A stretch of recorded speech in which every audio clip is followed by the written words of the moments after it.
Hello and welcome to my YouTube channel, Create with Colgan. I'm Billy Colgan, and today we're going to take a walk around the garden. This is the second week and the second video I'm making. So we have a lot to show you, and you're going to be surprised at the growth amount that took place in just 1 week. Let's take a look around.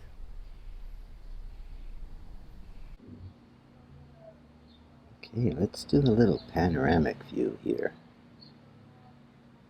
Our flowers, our impatiens, our begonias, petunias. We have our ivy over here. Look at the size of that corn. That corn must have grown at least a foot in a week, especially after it rains. OMG, they love the rain. I mean, you could water them regularly. Sorry about that. You could water them regularly, but there's nothing like the acid rain from above.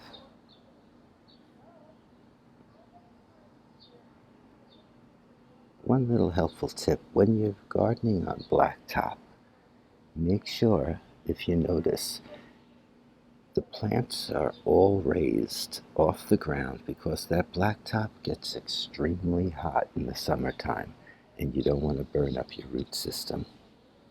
Secondly, I'd like to mention, when you're kind of like bucket farming, so to speak, in these big tubs, prior to planting anything, you want to first make sure you have adequate drainage.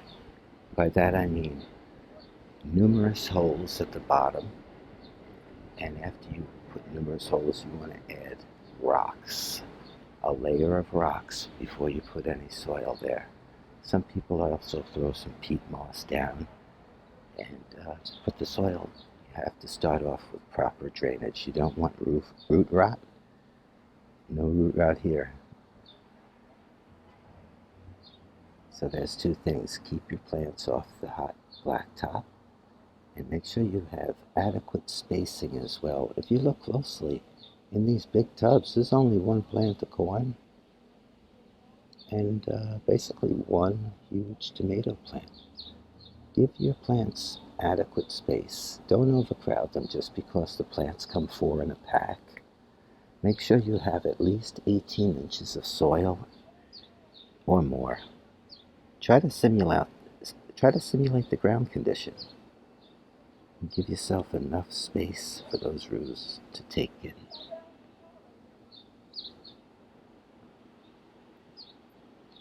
Let's take a little around here. Get an overall perspective.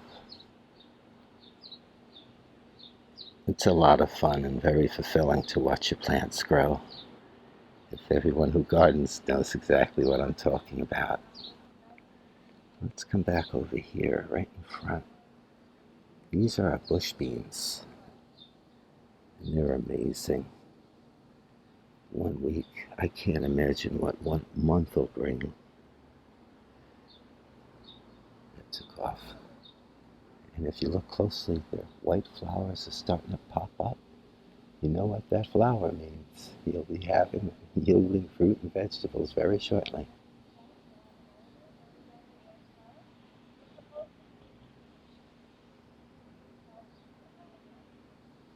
Those are big boy lemon tomatoes and beefsteak tomatoes. There's only 1 or 2 plants per pot. Let's take a look over here in front. Our peppers have grown so much. I'm going to say they've grown at least 6 inches higher since the last video I made. Don't worry, I'm going to put all of these videos in a playlist for the Blacktop Gardener, so you can come back at any time and check it out, the progress report, week by week.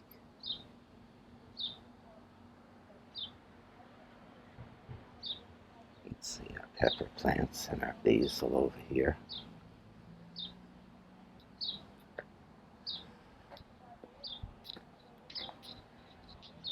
Basil's doing well as the catnip up front for our little guy. And in the background,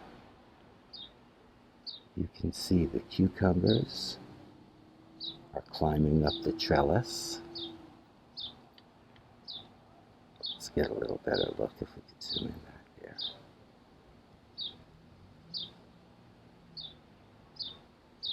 In the back of there, we also have cantaloupe with the trellis. I'll get a better look in a second. There's our eggplant over by Mr. Loki with his arm up.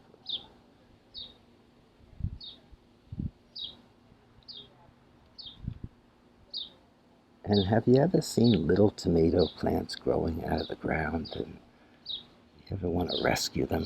Well, we did. I don't know, somebody dropped a tomato from a sandwich, or these two tomato plants were in the corner of a crack of the concrete, and we managed to extract them out, and they're doing excellent. I can't wait to see what type of tomato these guys are. It's exciting.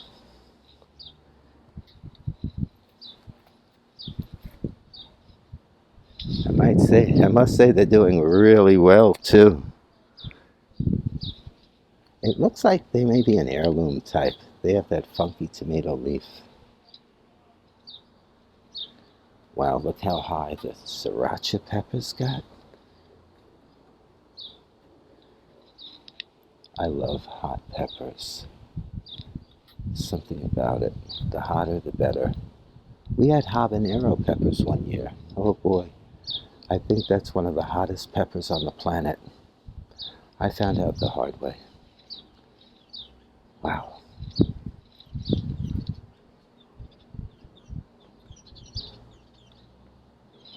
All right, let's take a look at our big boy and our beefsteaks.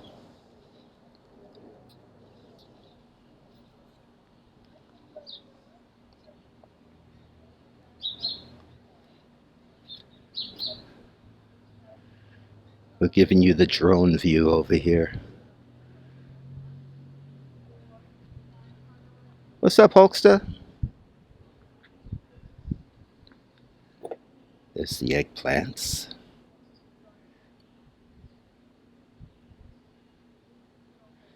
We have cherry tomatoes, cherry yellow tomatoes, Cubanelle peppers. Here's our cucumbers.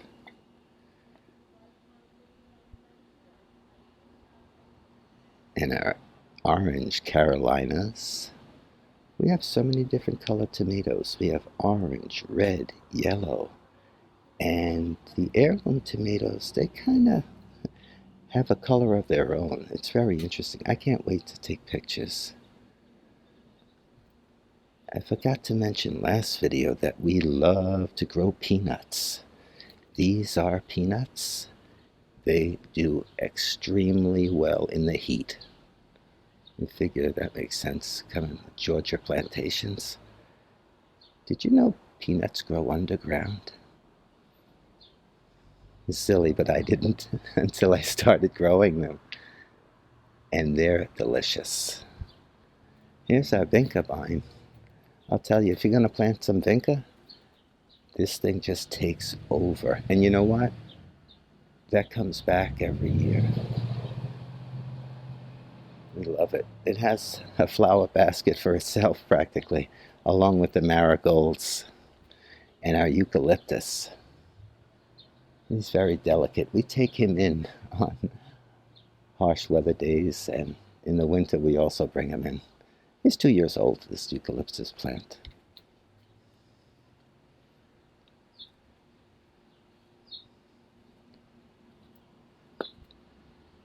All right, let's see if we could get back there and take a look at something I want to point out for the gardener who's thinking about doing this on blacktop. And if you are, please leave a comment and show me some pictures and let me know how you're doing.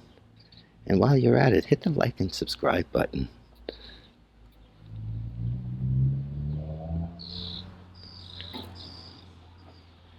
I'll be posting videos as often as possible. I'd love to share everything with you guys. And if I could throw some helpful hints from past experience and my mistakes, I'd love to help you guys out. This is the cantaloupe plant. Ironically, it just keeps coming back every year, and we love it. They are the most delicious fruits I've ever eaten. I mean, there's a difference between the cantaloupe you buy that's been sitting in store shelf life, and there's the organically grown, freshly cut from the garden cantaloupe that I think everybody should experience, because I'll say it again, you've never tasted anything like a homegrown cantaloupe and a little sugar melon. We also grow the watermelon too.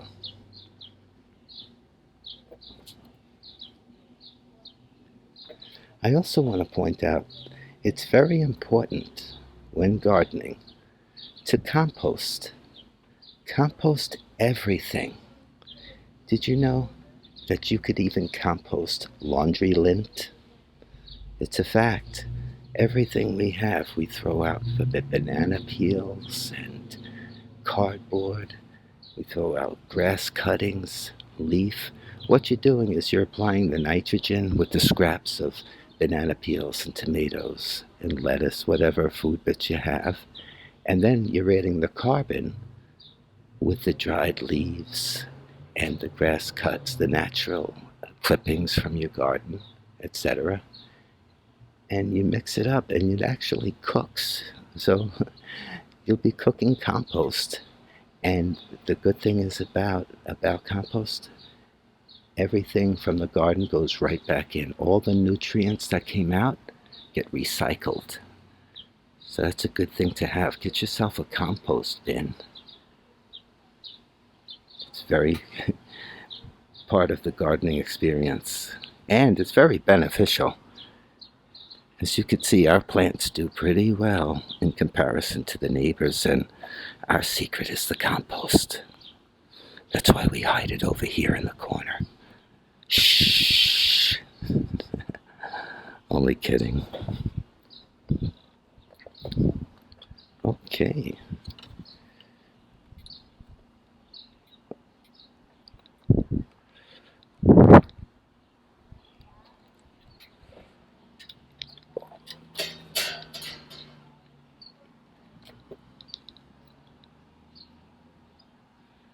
Taking the drone view, huh?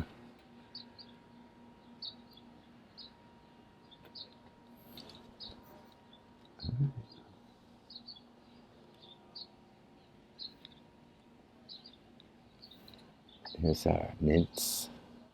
Mojito mints. Fresh strawberries.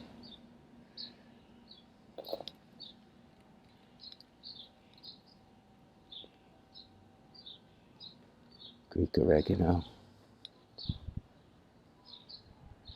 Chives. And parsley. Well, thanks so much for tuning into my channel. Don't forget to like and subscribe. And I'll see you on the next video. Thanks again for watching. Take care.